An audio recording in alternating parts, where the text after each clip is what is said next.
कानांतराने तुम्हाला अशा पद्धतीने बघायला मिळेल.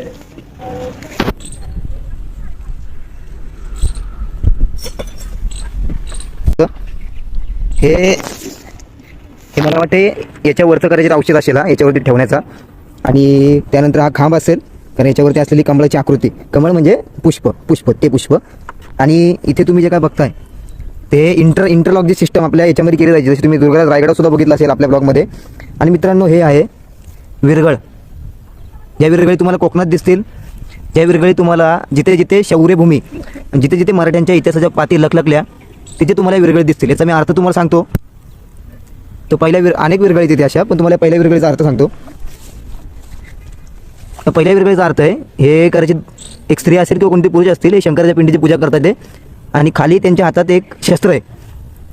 म्हणजे साधारण ही त्या याची संदर्भातली विरगळ असेल, तर मी ते डिकोड करू शकत नाही, मी तुम्हाला संदर्भाने सांगतो. इथे एक विरगळ आहे आणि इथे